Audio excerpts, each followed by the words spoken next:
Mesdames, Messieurs, bonjour. Nous sommes jeudi 24 mars 2020. 20 mars, hein.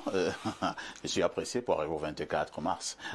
Donc, jeudi 20 mars. Jeudi 20 mars 2025 à Yaoundé au Cameroun. Mesdames, Messieurs, bonjour. Et surtout, merci de continuer à nous accorder votre confiance, sans doute également votre fidélité. Nous sommes réunis ici ce matin pour parler comme les prêtres au nom de votre émission Espace Miné, 10h, 11h52.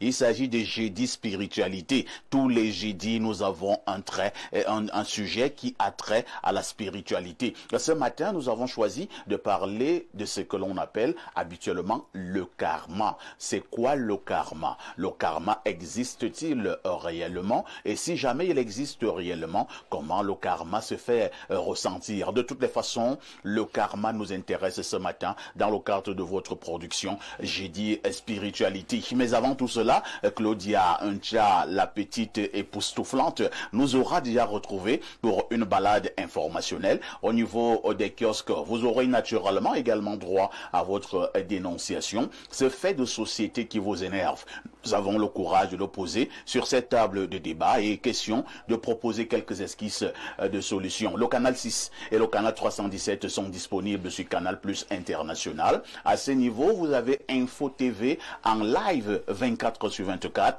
et 7 jours sur 7, sans oublier également que notre page YouTube est également opérationnelle, Info TV Cameroun. Vous pouvez suivre nos émissions en direct partout où vous vous trouvez au niveau du monde entier. Merci d'être encore en direct sur Espace Miné. C'est un grand hôpital. Pour vous qui êtes chargés, venez ici et on vous donnera du réconfort. Alain Do, bonjour. Bien le bonjour, une nouvelle fois invité sur le plateau d'Info TV en cette émission d'Espace Miné. Je profite de l'occasion pour saluer tout cet important audimat. Déjà ce côté, je l'imagine, dans tous les différents endroits à travers le monde, sur les différentes plateformes numériques, pour venir, je sais pas, se faire attoucher par le docteur de l'hôpital. Ou les docteurs, allons savoir. Puisque il y a plusieurs docteurs. Il y a plusieurs docteurs. Moi, je suis le grand directeur. Le docteur en chef. Voilà, je vais profiter de l'occasion, comme ça, pour saluer un fidèle téléspectateur, à qui je fais un clin d'œil, Joseph Déchu. J'espère que je prononce bien, Déchu. Il y a deux S et puis il y a un A, il y a un U, il y a un H. C'est le nom de quelqu'un? Oui, Joseph Déchu, je veux croire que c'est... C'est un Français?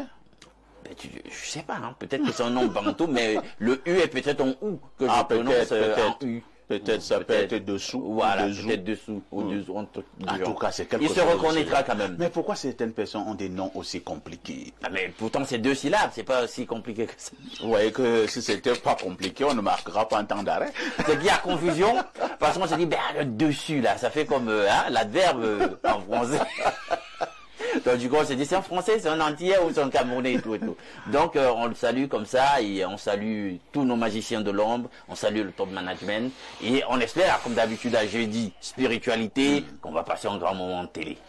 Nous espérons que nous allons passer un grand moment de télé comme d'habitude. Alain Doc est journaliste et j'aime bien dire dans le cadre de jeudi spiritualité que faites très attention. Il a de fortes connaissances dans le domaine justement de la spiritualité. En face de lui, notre consultant est resté présent, mais surtout constant. Il s'agit de Pierre Blériot Nyemek, le dit fils de Boumiebel, descendant de Omiobe, alias Castou. Pierre Blériot, bonjour. Bonjour, parfait ici et merci de m'associer à ton panel ce matin. Je ne suis pas très en forme. Oh là là. Oui, mais je suis heureux au fond de moi. Je suis très heureux au fond de moi. Et pourquoi? Parce que le 20 mars 1957, à l'hôpital de Métète, c'est par Mbalmayo, naissait une dame à qui on donna le nom de Ngonyeme Rachel Félicité Patience. Elle était issue d'une union qui avait attendu un enfant depuis 15 ans. Incroyable. Mon grand-père, Niémé Pierre Blériot, s'est marié à ma grand-mère Ngonkendek Sara en 1942. Et ils eurent leur premier enfant en 1957, c'est-à-dire 15 ans après. Ma grand-mère s'appelait Sarah, et vous savez, dans la Bible, Sarah n'a pas eu la facilité d'enfantement. Drôle de coïncidence. Oui. Et donc, ma mère est née ce jour. C'est elle que vous voyez à l'écran. Elle et moi, nous avons, des gens aiment dire, ma mère et moi, on a une relation fusionnelle. Non, nous, on n'a pas une relation fusionnelle. Ma mère et moi, nous avons une relation de père et de fils. Puisqu'elle m'a donné le nom de son père, là c'est ma grand-mère, sa mère, puisqu'elle m'a donné le nom de son père, depuis, là c'est mon grand-père, puisqu'elle m'a donné le nom de son père, elle m'a toujours considéré comme étant son père, depuis le berceau, jusqu'à aujourd'hui. Et je me suis comporté comme tel. C'est une femme qui a élevé, qui a accouché 11 enfants, dont 10 sont vivants. Nous sommes 7 garçons, 3 filles. Elle était une maîtresse d'école primaire qui a réussi seule, parce que nos papas n'ont pas intervenu. C'est elle seule. Nous voilà là enfants. Elle nous a élevés toutes seules. Jusqu'à ce qu'elle vende même sa dignité de femme. Ma mère ne s'habillait pas pour que nous allions à l'école. On se moquait d'elle en balmaillot. Quelle est cette maîtresse qui est toujours dans les haillons? Et alors elle a fait... Et la grâce de Dieu, je crois, l'a suivi. Je ne vais pas dire qui nous sommes. Ce n'est pas nécessaire. Mais elle a fait des enfants qui sont à la hauteur d'une fierté. Je lui souhaite d'avoir la longévité de sa mère. Parce qu'elle est l'homonyme de la mère à sa maman. Rachel, c'était la belle-mère à mon grand-père. Donc, elle est en Balmayo actuellement. Et je ne dis pas que je suis fier. Non. Ma mère n'est pas tout pour ma vie. Non. Elle a fait sa mission. Et ce qu'elle m'a passé donc, c'est que les parents ont l'obligation de s'occuper de leurs enfants. Tout à fait. Ça ne se négocie pas. Donc les miens, je vous dis, je fais cela parce que cette femme a fait cela pour moi. Elle n'a pas négocié. Quand même les hommes n'étaient pas prêts à assumer leurs fonctions, elle l'a assumé toute seule. Chacun a ses défauts. Elle sait que je ne suis pas seulement dur avec les gens à la télé, je suis dur avec mes propres parents. Très bien. Donc je lui souhaite le meilleur. Je ne dirai pas ce que je vais faire aujourd'hui. Elle a 68 ans. Le grand événement, c'est dans 2 ans, si Dieu nous prête, vie à tous les deux. Mais aujourd'hui, j'irai quand même lui apporter un petit gâteau en balmaillot. Voilà, un tout petit. Voilà. Très bien. Voilà. On dira donc joyeux anniversaire à Madame Ngonyemec. On rappelle le prénom. Rachel Félicité Patience. Rachel Félicité Patience. Vous comprenez la suite des prénoms Félicité Patience. Elle est le fruit de la longue patience. Parce qu'en 51, mon grand-père a chassé ma grand-mère du mariage. Que tu ne fais pas d'enfant. Va dans ta famille qu'on te lave. Ma grand-mère est revenue laver en 53. Ils ont continué de chercher. C'est en 57 qu'elle est née sous le docteur Freeman. Merci Pierre Blériot. Donc joyeux anniversaire à notre mère, à notre maman. On se connaît très bien. J'espère que j'aurai droit à mon bongo chobi. Mais je prends aussi l'engagement de lui envoyer aussi un tout petit gâteau après l'émission. Joyeux anniversaire maman. Et nous marquons... non, nous ne marquons pas encore. On va repasser la parole à Pierre Blériot cette fois-ci pour la dénonciation. Non, la sagesse du jour. Oui, l'anniversaire de maman nous trouble un peu. Alors, la sagesse de ce jour... ce que vous avez dit était très émouvant. Oui, moi je parle avec mon cœur. C'était très émouvant. Je ne lis pas les choses quelque part. Voilà. Ce n'est pas parce qu'une source est proche que c'est là qu'il faut forcément se désaltérer. On peut reprendre. Ce n'est pas parce qu'une source est proche que c'est là qu'il faut forcément se désaltérer. Ça veut dire quoi? Ça veut dire que parfois, il faut quelquefois éviter certaines aides qui semblent trop faciles. Vous comprenez? Ouais. La source est toute proche, ce n'est pas forcément là.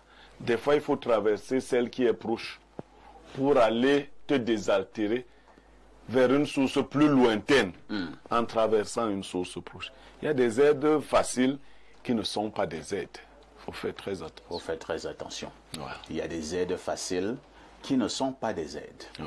Il y a même parfois des aides que quelqu'un t'apporte, mais en réalité c'est un piège. Oui, mais vous savez, là je vais vous dire, parce qu'il ne faut pas que les gens restent tranquilles. Depuis que je ne parle pas de certaines situations, c'est comme si j'en avais peur. menacez un entraîneur, il vous supplie de lui donner son assistant. Vous le privez de son assistant. Quand il arrive dans la nuit quelque part dans un pays, vous dites que vous voulez le loger. Vous parlez de quoi? Vous voulez le loger. Donc maintenant vous l'aimez bien pour la nuit, vous l'aimez.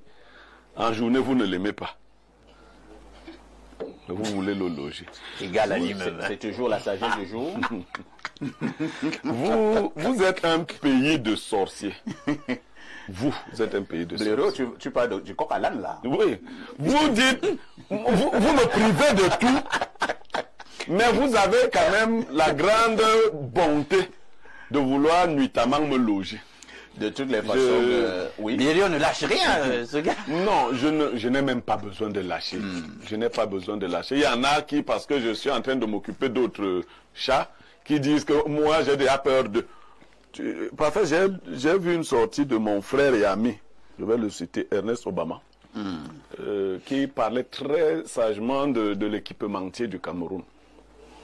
Et je me suis rappelé que toutes les injures que j'avais des églisiens, c'était que moi je frappais sur papa, parce que j'aurais aimé être à la place de mon frère Ernest. Maintenant, est-ce que ces gens-là peuvent me dire là où je souhaite être? Parce que mon frère dit des choses aujourd'hui qui sont très intelligentes, qui sont très vraies, et il n'est plus à cette place-là. Et moi, je continue. Donc moi, je souhaitais être à une place où tu ne dis pas ce que tu penses. Alors que moi, je suis comme ça à ma mère, qui fait, je n'ai fait que dire aux gens ce que je pense. Est-ce que les gens savent même, comme on est dans l'espace médiatique, les gens oublient. Tous ceux qui m'ont dit que tu fais ça parce que tu es jaloux. Obama et moi, nous sommes frères et amis. Je ne peux pas être jaloux d'Obama, et il le sait. Mais moi, je lui disais que Obama, tu fais mal d'être là où tu es là.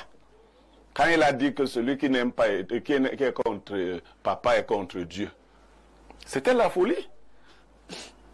Maintenant, il dit ce qui est bien. Nous nous récupérons dans notre nouvelle église. Parce qu'il est né de nouveau. De toutes les façons, nous allons coller un petit commentaire ce matin sur la rencontre d'hier en Cameroun-Eswatini. Eswatini, un nom bizarre. Le nom d'un pays bizarre. Mais ils vous ont bloqué quand même hier. Eswatini. Le score de la partie 0 but partout dans une rencontre où nous avons véritablement beaucoup de choses à dire. Une attaque qui n'a véritablement pas fonctionné, un milieu de terrain plus ou moins bancal, une défense légèrement amorphe. Donc on essaiera un peu d'en parler ce matin. Quel le regard. Ça va pas que tu étais chroniqueur sportif en tout cas. Bien entendu. J'ai fait beaucoup de choses dans ma vie, contrairement à ce que les gens croient. Donc Cameroun et Eswatini, 0 but partout. Quel regard vous posez sur cette rencontre des Lions indomptables qui a eu lieu hier du côté de l'Afrique du Sud? La deuxième rencontre sera ce mardi, ici au Cameroun-Libye. A tout de suite pour la suite. Claudia Ancha, bonjour. Bonjour Parfait ici, bonjour à tous les téléspectateurs d'Espace Minier qui nous retrouvent ce jeudi Spiritualité. C'est un plaisir. Vous avez un chapeau là à la Dinabel, hein? Un sombrero. À la Dinabel? Oui, c'est le style Dinabel. C'est le style Dinabel. Ah, d'accord. Tu connais pas Dinabel? C'est lui qui est maître ce genre de chapeau. Ah, il est maître ce genre de chapeau. Je ne savais donc tu n'as pas connu Dinabel? Pas vraiment. Il avait pourtant de très bons slow en Douala. Comment tu... Non, elle connaît Dinabel sans savoir, puisque quand on commence à manger à toutes les fêtes, c'est Dinabel qu'on connaît. Mutombi, Muma Papa, Ebokoe, Iselemba Ninje, Sofio, Gaweyende, Didi Sewaye, Mulemae, Nabie, Iselemba Nanje, Sofio, Ombo Angoye, Oyibangamba, Nakana Biana, Wandenda Muto, Kena Uli Ponde Jongwa, Utiti Temba Nabe, Namba Nasotanena, Wapono Kweji Lambo, Imasibi Semba Mongele, Sofio, Claudia s'est retrouvée. Claudia. Ça, c'est pour la chanson. Dès que tu entends la chanson, là, si tu allais à une fête, il faut te dépêcher. Sache que l'heure du mangement a déjà commencé. Tu es en retard. C'est un indicateur. Les gens vont dans le plat. Dès que tu entends la chanson, là, quand tu vas à une fête, non, dépêche-toi, dépêche-toi. Et les vraies choses ont commencé. Claudia, oui, parfait. Que disent les journaux? Parfois ici, voici dans les événements qui ont marqué l'actualité au Cameroun ces dernières 24 heures. À la une, ce jeudi, rentrée scientifique de docteur Madeleine Tuenté, Prestri, audace, science et innovation. D'après le tri hebdomadaire à la météo, ces trois mots vont contribuer efficacement à la transformation structurelle de l'économie camerounaise. En petite tribune, le docteur Madeleine Tuenté dénonce les fake news en page 2. Le quotidien Info Matin nous propose des actualités. Dieudonné Mveng fait de l'encadrement des réfugiés sa grande une et nous informe par la même occasion que le ACR félicite le Cameroun. Au bas de une de ce journal, ici on parle de la 14e conférence ministérielle de l'OMC, convergence de vues entre le Cameroun et l'Australie. L'événement est prévu le 26 mars 2026. Et côté politique, le billet hebdomadaire Le Point analyse la sphère présidentielle 2025, opposition, RDPC, campagne électorale, situation sibylline, affirme Thierry Patrick Ondoa ce matin. Faisons un tour à l'Assemblée nationale avec le quotidien Le Jour. Le président de la Chambre basse du Parlement est-il toujours en poste? Ahmad Mana répond par l'affirmative. Ça fait 33 ans que Kavaye Guédibril est au perchoir. La Nouvelle Expression s'intéresse également aux activités du Parlement et du Sénat. Le tabloïd parle ici du règne de la gérontocratie à respectivement 85 et 90 ans. Kavaye Guédibril et Marcel Niadifendi vont sans surprise accompagner Paul Biya à la toute prochaine élection présidentielle. Dans la course à étudier, un candidat ne cesse de faire parler de lui. Ce matin, la Nouvelle Expression présente la candidature de Camto. À ce sujet, je vous invite à découvrir en page 3 les thèses du professeur Tim Cheng.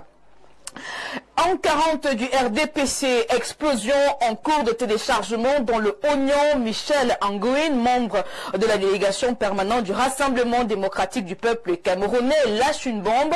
Il dénonce les frasques d'un parti politique qui a du mal à se renouveler 4 décennies après. Avec le Messager ouvrant également la page sportive de ce jeudi, l'information se trouve au bas une du journal. Rencontre Eswatini, Cameroun, match nul. D'après ce tabloïd, c'est la rançon de l'amateurisme. Sur le chemin de la Coupe du Monde 2026, les Lions indomptables ont perdu 2 précieux points hier. Nous apprend le quotidien Mutation. Eswatini 0, Cameroun 0. Le cafouillage l'emporte. L'actualité en kiosque ce jeudi, c'est aussi la circulation routière. Le quotidien à Capitaux Public Cameroun Tribune nous fait savoir que nous sommes en panne de courtoisie. Prenons aussi des nouvelles de la ville du Mayo-Tchanaga. L'œil du Sahel qui s'occupe de la collection des informations nous informe que 2 personnes ont été brûlées à Oubari. Et puis enfin, pour clôturer, chemin de fer, EDEA Kribi Campo, l'économie quotidien indique dans sa parution du jour que le énième projet est sur les rails. Il faut comprendre ici que le projet avait été annoncé il y a 10 ans. Aujourd'hui, le dossier de cette infrastructure est à nouveau sur la table depuis l'inauguration de du deuxième terminal à conteneurs du port autonome des Kribi par Faïssi. Merci Claudia pour toutes ces informations fraîches parues donc en kiosque au Cameroun. Il ne me reste qu'à te souhaiter une excellente journée de jeudi. Hein? Ouais. Jeudi de quoi? Jeudi spiritualité, mais aussi jeudi des filles fraîches. Des filles fraîches. Jeudi des meufs. Jeudi des meufs. En t-shirt mouillé. En t-shirt mouillé. Ce qui me fait plaisir parfois, c'est qu'on ira en Balmayo tout à l'heure. Ah, bah bon. Oui. On va aller souhaiter joyeux anniversaire à maman. Tout à fait, on ira. Et quand vous avez l'habitude de marcher tous les deux aujourd'hui, je suis avec vous, bango bango. Tu seras la piang. Je suis la piang. Je t'ai simplement souvent demandé d'être juste courageuse. Je suis très courageuse. Ça va aller. Hein. Il faut juste supporter, ça va aller. Claudia. Oui, parfait. Nous nous disons à demain 10h. À demain 10h, bonne suite d'émission. N'oublie jamais le conseil. Petite Claudia, tout ce qui brille n'est pas or, ma petite reste très très prudente. À tout de suite pour la suite. Nous allons également souhaiter un joyeux anniversaire ce matin à une fillette. Hein. Elle est très jolie. C'est son jour anniversaire ce jour. Donc, joyeux anniversaire à Némé Tchanga Marie-Florène pour ses 1 an de plus ce jour. Que le Seigneur te comble de toutes ses grâces. Je dois signaler que la petite attend justement vos cadeaux. Hein. Et donc, joyeux anniversaire à Némé Tchanga Marie-Florène. À son âge, elle est déjà une fidèle téléspectatrice du programme Espace Miné. Certainement qu'elle sera journaliste lorsqu'elle sera un peu plus grande. Cela étant dit, on va repasser le micro à Pierre Blériot, cette fois-ci, pour la dénonciation de ce matin. Parfait, ici, la dénonciation de ce matin porte sur les parents et les soins qu'ils accordent à leurs petits-enfants lorsque ceux-ci doivent aller à l'école le matin. J'ai constaté, pour le déplorer, que certains parents laissent les enfants se laver eux-mêmes, les tout petits. Et vous savez ce que c'est que le bain d'un tout petit. Ils les laissent habiller eux-mêmes. Ils ne repassent pas leurs vêtements. D'autres enfants font donc les malins et ne se lavent même pas. S'habillent comme ça. Et vous avez le matin dans les maternelles et les petites classes des salles qui n'ont pas bonne odeur. Parce qu'il y en a qui ont fait le petit pipi, qui ne se sont pas lavés. Je ne sais pas si ça demande aussi d'être riche que de prendre soin de ses enfants le matin. Autant que vous en avez, vous devez pouvoir vous en occuper chaque matin. Peut-être qu'en journée, les enfants peuvent se débrouiller à prendre un bain. Mais le bain du matin, lorsqu'ils ont dormi, avec la crasse et tout le reste qu'on peut imaginer, les parents sont affairés à toute autre chose. Les aînés, parce que nous faisions cela. Parfait ici. Je vous ai dit ici que ma mère avait beaucoup d'enfants. Les plus grands, qui étaient déjà à un certain âge, lavaient les plus petits. On l'aidait à faire toutes ces tâches. Et pendant qu'elle nous apprêtait ce que nous pouvions prendre comme petit déjeuner, nous nous occupions de nos plus jeunes frères. Mais on ne laisse pas les tout petits enfants de 3 ans, de 4 ans, de 5 ans, se laver. Est-ce qu'ils savent même ce que c'est que se laver? Quand celui-là essaie, même il envoie la main comme ça ne touche nulle part. Et ils arrivent et ça dérange vraiment. Les maîtresses ne sont pas faites pour laver nos enfants. Non. Si un enfant fait la grosse commission à l'école, la maîtresse peut la nettoyer pour les maternelles et les crèches. Mais nous devons prendre soin de nos enfants avant qu'ils quittent le domicile. Merci Pierre Blériot pour cette dénonciation. C'est une dénonciation sérieuse. C'est un constat quand même. Hein. De plus en plus à l'Indo, qu'on a la nette impression que les parents sont un peu paresseux. Et lorsque nous parlons des parents ici, nous nous adressons beaucoup plus aux mamans.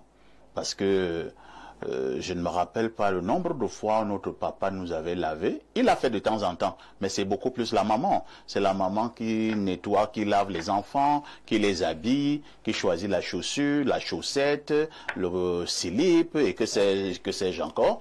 Mais le matin, maman est sur WhatsApp et les enfants se battent comme ils peuvent. Votre réaction? Je dis, c'est en réalité un aspect d'une crise civilisationnelle que nous vivons. On a cru à un moment donné que dans le cadre de ce qu'ils veulent bien appeler l'émancipation de la femme, il fallait à tout prix autonomiser les femmes financièrement en leur permettant d'avoir une carrière. Les gens ne s'imaginent pas, c'est vrai, parce que les conditions sont difficiles et on se dit, s'il y a un deuxième salaire, etc., est-ce que ce ne sera pas d'une grande aide dans le foyer et tout, forcément. Et puis il y a les velléités propres aux femmes, leurs ambitions, leurs projections, leur façon de se voir dans la vie, etc., leur épanouissement. Donc on s'est dit, les gens ont le droit de faire carrière et tout, mais il y a des répercussions. Tout à fait. Il y a des répercussions, et ceux qui ont conçu cette ingénierie en arrière-plan, ils ont 2 possibilités maintenant. Ils n'imposent plus qu'une seule personne, ils imposent 2 personnes dans le foyer. Donc il y a aussi ça. Donc ajouter à cela ce que tu viens de signaler, c'est-à-dire que cette espèce d'addiction 2.0, les gens passent le temps maintenant à faire du potin, ils sont là sur les smartphones, etc. Ils sont toujours en ligne, au point où ils se désengagent de ce qui devrait être leur responsabilité conjugale ou au foyer auprès des enfants. On se réveille, et puis nous on a connu une époque quand même où 5 heures tout le monde devait être debout, hein, tout à fait, etc. C'est la mère, c'est le père qui met de l'ordre, etc. Après la prière, tôt le matin, etc. Là maintenant, je suis plus sûr que ça va toujours comme ça, dans le plus clair des foyers et tout.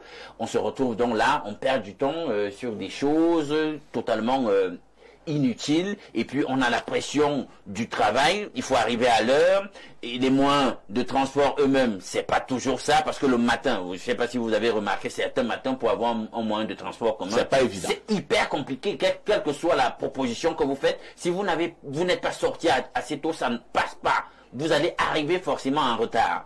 Donc il y a ça, et puis finalement les parents délaissent un tout petit peu les enfants à leur sort, ou alors font mal ce qu'ils ont à faire, et puis c'est pas à cet âge-là qu'on doit se prendre en charge pour ce qui est du bain. Lorsque vous arrivez quand même dans une maison, vous trouvez un enfant, bien une enfant de 3 ans qui se lave seul. Il se lave vraiment?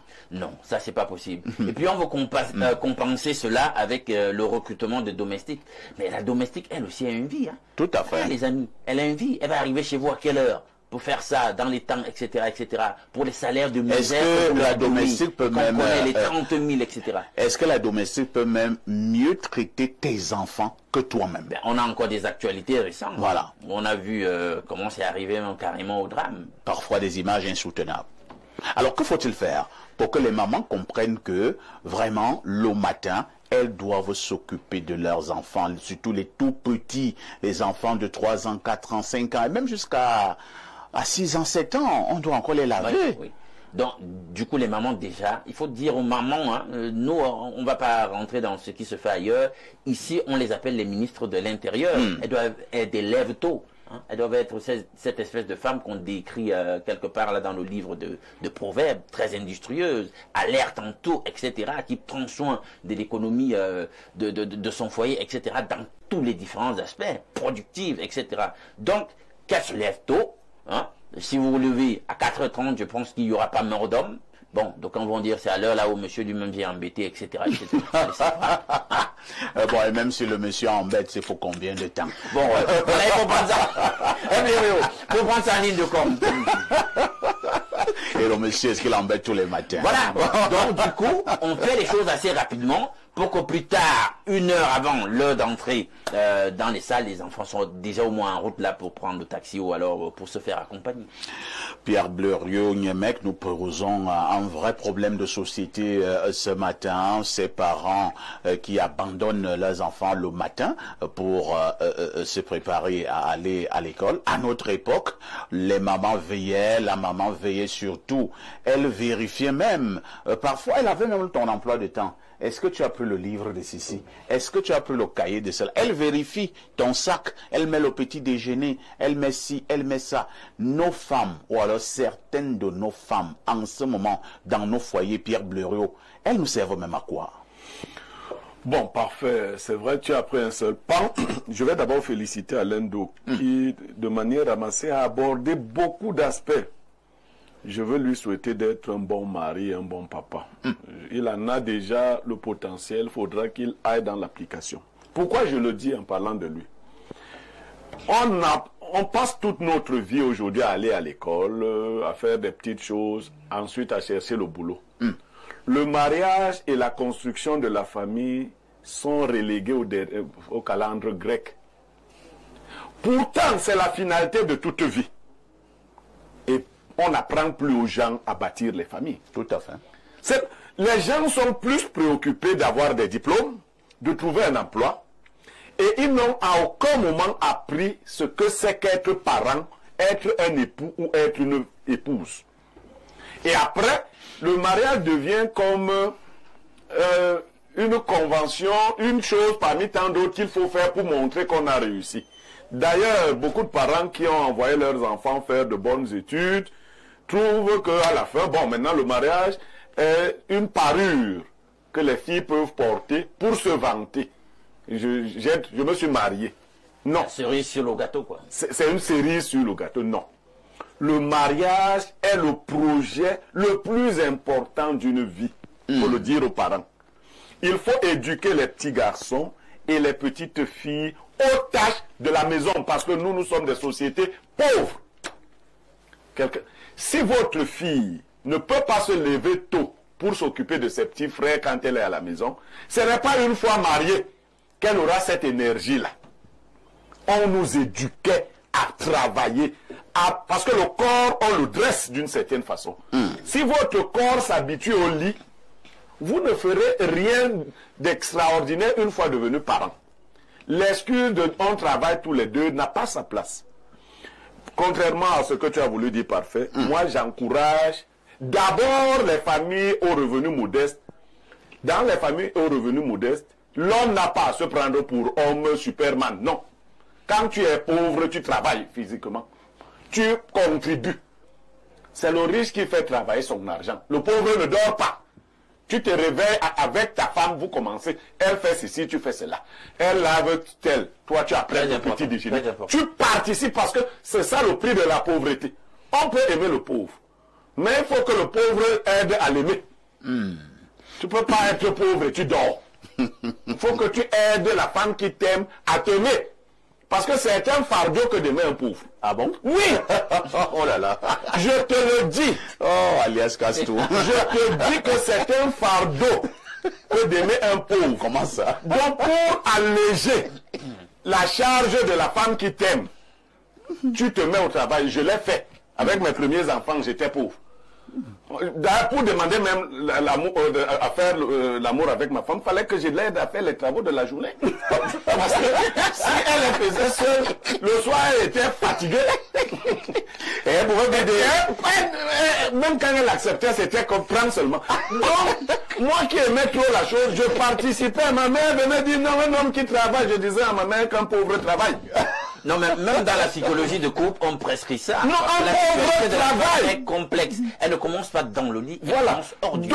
Donc, maintenant, quand vous n'avez pas cette psychologie, vous abandonnez les charges domestiques aux seules femmes, vous les épuisez, et beaucoup sont paresseuses, parce que quand elles grandissaient, elles n'ont pas été soumises à toutes ces épreuves. Il faut que les parents réapprennent que c'est un investissement très important, pour lequel vous n'êtes même pas sûr d'avoir un retour sur investissement, mais vous êtes obligé de le faire, que de s'occuper des enfants. On se lève avec un... Vous parliez des cahiers et autres. Tout à fait. Les parents qui n'ont pas fait d'études doivent trouver des techniques pour que leurs enfants soient encadrés, pour qu'ils soient accompagnés, qu'ils ne s'y prennent pas par eux-mêmes. Parce que moi j'ai vu un parent qui voulait enseigner l'anglais à son enfant. Mais on dit much, thank you very much, il dit thank you very much. L'enfant là va garder que c'est match. Non, il faut vous faire accompagner. Donc il faut prendre soin de sa famille. C'est un travail qui dépasse le travail du monde là où vous allez. Et davantage maintenant pour les familles aisées. On n'est pas obligé de faire que la femme aille travailler aussi.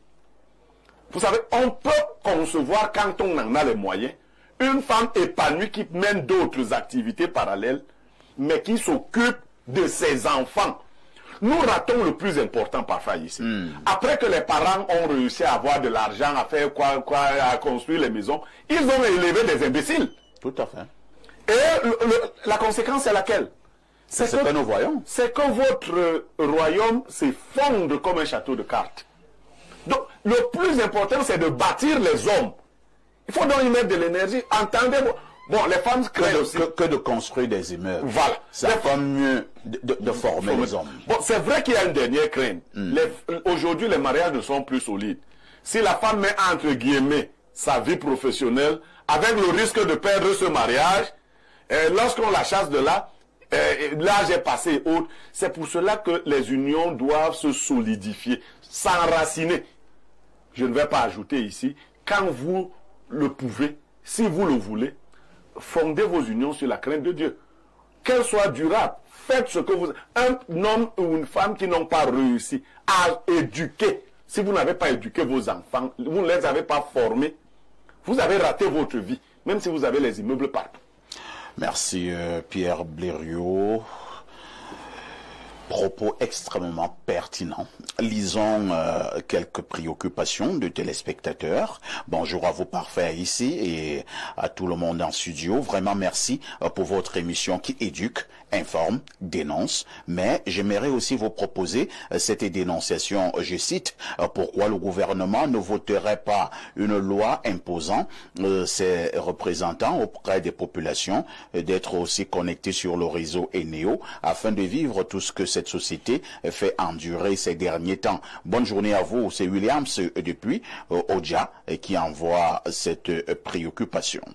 On prend un autre message, hein. Allons au 213, c'est l'Algérie. Les téléspectateurs de l'Algérie sont par moments bizarres, hein. Alors que dit le téléspectateur de l'Algérie? Bonjour Perfecto. Le Namungwan de la modération. Blérieux Niemek, il faut aussi dénoncer les mamans qui accompagnent les enfants à l'école le matin. Il faut leur demander de souvent porter les soutiens et de passer un peu le peigne sur leurs cheveux. Non. Alain donc vous disait ici que dans la précipitation et autres, vous n'avez pas toujours le temps de prendre soin de vous-même. Hein. Le soutien, oui, mais le pain sur les cheveux. Mais ça fait rire, hein. Ouais. Mais le téléspectateur de l'Algérie a raison, hein. La majorité des femmes qui accompagnent souvent les enfants le matin à l'école sont quand même habillées bizarrement. Non, elles sont quelquefois avec les nuisettes. Hein.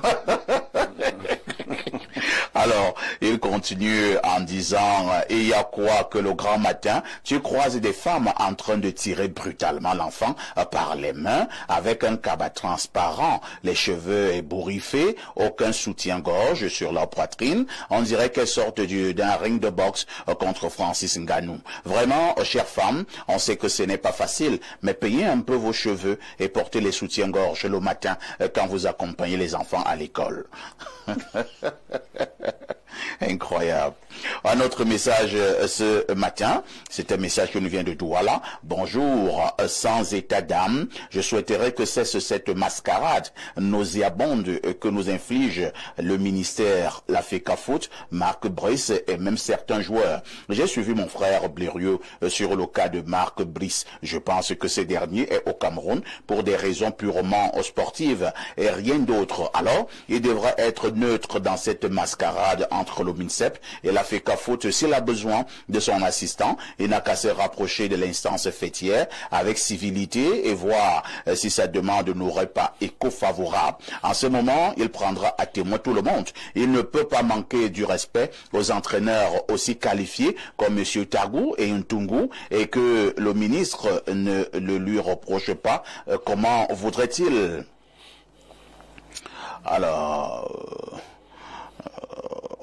comment voudrait-il que la FECAFOOT cède à ses caprices sur le plan purement sportif? Nous n'avons gagné aucun match à l'extérieur et cela est inquiétant. Je pense qu'il est la clé de ce désordre. Il peut également faire arrêter cette situation qui ne nous honore pas en restant neutre et faire son travail dans les normes et le respect du public que nous sommes. Le message est signé Cyril. Autre message ce matin, bonjour parfait Haïti et les toilettes des établissements alors, c'est André de Douala qui pose cette question. On va en parler un autre jour. On ne va pas tout dénoncer le même jour. Cela fera l'objet d'une autre dénonciation. Bonjour Perfecto, le Mbendeka de la modération. Nous sommes en contact avec Bendeka pour un petit truc. Oui, le grand Bendeka.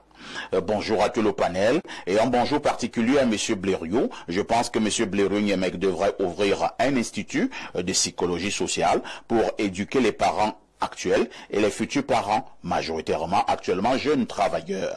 Son intervention était une masterclass. Il a soulevé la source, la racine des futurs problèmes graves que notre génération de jeunes actuels va rencontrer. C'est l'apiculteur d'Obili. De pluie de messages. Hein. On va lire peut-être 3 ou 4 derniers messages. Bonjour parfait Haïti. Oui, on a lu ce message. Hein. Vous n'avez pas besoin d'envoyer le même message 52 fois. Alors, Nous allons prendre un autre message très rapidement. Nous piquons celui-ci. Bonjour les lumières de l'information. Vous êtes très édifiants. C'est un bida, donc Kolanga, qui envoie ce message. Je pense qu'un Kolanga, c'est la route qui va vers un fou. Oui, c'est la route qui va en fou, un Kolanga. J'espère que vous avez encore du terrain là-bas, les habitants d'Onkolanga. Autre message, bonjour le panel. Certains parents dérangent. Moi, je lave ma fille de 7 ans tous les matins avant de vaquer à mes occupations. Rien à voir avec la pauvreté. Rendez-vous en Balmayo, c'est Herman. Qui t'a donné rendez-vous en Balmayo? Balmayo ne concerne pas tout le monde. Mais si tu habites en Balmayo, bon, ça va. On va pas te demander de quitter ta ville. Bonjour, monsieur Parfait, ici à votre panel. J'aimerais juste poser la question à votre consultant s'il connaît le pourquoi les Lions indomptables sont arrivés tard en Afrique du Sud et pourquoi le sélectionneur qui soutient tous les jours n'a pas voulu que le match soit repoussé. Est-ce vraiment normal que ce coach belge passe tout son temps à manquer de respect à sa hiérarchie et qu'elle a fait qu'à faute? Pourquoi votre consultant passe tout son temps à critiquer Samuel Eto'o à tout moment, même quand nous savons tous que le résultat du match d'hier est la conséquence du refus des propositions faites par la FECAFOOT à ses sélectionneurs, non seulement, mais également l'ingérence du MINSEP. C'est Calvin Bekada Dongusso qui envoie ce message. Je vous ai dit qu'on devait coller un mot sur cette actualité dans quelques minutes. Donc, prenez votre mal en patience. Bonjour, parfait ici. Les femmes fortes et indépendantes, celle-là ne sait même pas comment l'enfant est parti à l'école. Tout ça parce qu'elle doit regarder ses réseaux. C'est Natacha Adebraloa qui envoie ce message. Allons au plus 49, c'est l'Allemagne. Que dit le téléspectateur de ce côté? Bonjour, monsieur. J'hallucine face aux arguments d'un très grand illuminé intellectuel comme Alain Douc. L'éducation de l'enfant ne serait-ce la responsabilité que de la femme? Pourquoi les femmes doivent-elles aller au travail? Vous voulez les avantages des hommes modernes et traditionnels en même temps et surtout pas les inconvénients. C'est Carole depuis Berlin qui envoie ce message. Autre préoccupation, allons au plus 63. Il s'agit de quel pays là? Je ne connais pas encore. Les Philippines. Yeah. C'est les Philippines. Que dit le téléspectateur du côté des Philippines? Bonjour à tout votre panel. Pour une fois, il y a du calme sur le plateau sans Elimbi Lobé. Je ne comprends pas Blurio. Il a... Est-ce qu'on avait vu Elimbi Lobé un jour à Espace Mini? Non, lui, il avait déjà son message. C'est comme ça. Il y a des gens qui ont leur message. Moi, je vais seulement envoyer le message ici. C'est Paco depuis la Philippine qui envoie ce message. Bon, Elimbi sera là dimanche. Voilà. Oh, vous allez encore souffrir de voir Elimbi Lobé. Elimbi, j'annonce une mauvaise nouvelle pour certains. Hein. Une mauvaise nouvelle pour certains. Je dis bien pour certains. Elimbi Lobé sera là dimanche. Alors au plus 86, il s'agit de quel pays là? Alors je vérifie avec mon téléphone dernière génération, c'est la Chine. Ouais. Le plus 86, c'est la Chine. Que dit le téléspectateur de la Chine? Bonjour à toi Perfecto et au panel. Le plus grand mensonge du 21e siècle est de faire croire aux femmes qu'aller au travail et avoir une grande carrière était plus important qu'être chez soi et s'occuper de leurs enfants. Bon jeudi spiritualité à vous. Merci. Autre message, hein? Bon, lisons un dernier. Sinon, on va faire seulement une émission, rien que pour lire les messages. Bonjour, monsieur Parfait. Ici, tout ton panel. Les jeunes mamans n'ont plus le temps de prendre soin des enfants à cause des réseaux sociaux et toute autre distraction. C'est vraiment décevant. Merci. Alors, nous disions tout à l'heure qu'on devait marquer un petit temps d'arrêt pour parler du match d'hier, un match comptant pour les éliminatoires de la Coupe du Monde à venir. À l'Indouk, les Lions indomptables ont été tenus en échec par l'Esquatini, 0 but partout. C'est un pays qui a une appellation compliquée. Hein. 0 but partout. J'étais en train de relever que nous avons raté pratiquement cette occasion nette de but, hein, lorsque vous avez quand même aussi une attaque comme celle-là, est-ce que ça ne nous amène pas à nous poser un certain nombre de questions? Avant de parler du match proprement dit, nous avons également eu certaines situations hors du stade. Les Lions indomptables sont arrivés en retard. Ils sont arrivés à atterrir à un aéroport qui n'était pas d'abord celui où ils devaient atterrir. Il fallait prendre la route, faire maintenant 300 km dans la nuit, pendant pratiquement 5 heures de temps. Arrivés, les Lions indomptables ne se sont pas entraînés. Beaucoup pensent que la faute revient justement au ministère des Sports et au coach Marc Brice, qui n'ont pas voulu suivre les indications de la Fédération camerounaise de football. Votre réaction? Mais ce sujet, ça tombe bien, hein, pour ce jeudi spiritualité, où il sera quand même question d'un certain principe de la causalité avec le concept du karma. Oui, les mêmes causes produisent des effets qu'on doit attendre forcément. Alors, moi, je pense que vous avez remarqué les théoriciens de l'art de la guerre, les modernes et les postmodernes sont clairs sur en fait. La guerre, en fait, on ne la remporte même pas au travers de la logistique qui se déploie finalement au moment où on bombarde, on tire, etc., etc. Dans la théorie de la guerre, on remporte la guerre bien avant cette phase. On la remporte au niveau de la propagande. C'est-à-dire qu'il y a une communication de guerre qui fait que on doit mettre l'ennemi dans la frayeur. On doit lui faire perdre ses moyens. On matraque. On vous matraque psychologiquement de telle sorte que ce ne soit que le fait accompli. Au moment où on passe à la dimension logistique et au fait qu'on tire ci ou ça. Et c'est donc ça qu'on a vécu finalement sur le terrain. Il y a eu trop de péripéties qui ont entamé psychologiquement cette équipe. Vous vous rendez compte? Vous devriez être en train de dormir, je ne sais pas moi, sur 8 heures pour avoir un repos restaurateur. Et vous êtes assis à même le sol à l'aéroport. Je ne sais pas moi où, là, un arrêt bus ou je ne sais pas moi. Un escale imprévu. Vous êtes là, vous pensez que le corps humain n'enregistre pas ça? Le fait que là, vous êtes en train de manquer de sommeil, vous deviez vous reposer. Et c'est des athlètes de haut niveau. Donc il n'y a pas que ce match-là en réalité. Ils ont d'abord une carrière qui mène, où ils sont sollicités, etc. Il y a toute une pléthore de tracasseries qui se mettent en œuvre, des problèmes autour des passeports, où on n'a pas tenu compte de ci ou de ça, où on a oublié le numéro authentique et où on est recalé. Il y a le joueur Eto'o qui a été recalé pour une affaire de passeport. Il y a toutes les répercussions psychologiques. Finalement, ça a un impact somatique. Et je ne suis pas surpris donc que sur le terrain, ils n'ont pas optimalisé dans la performance.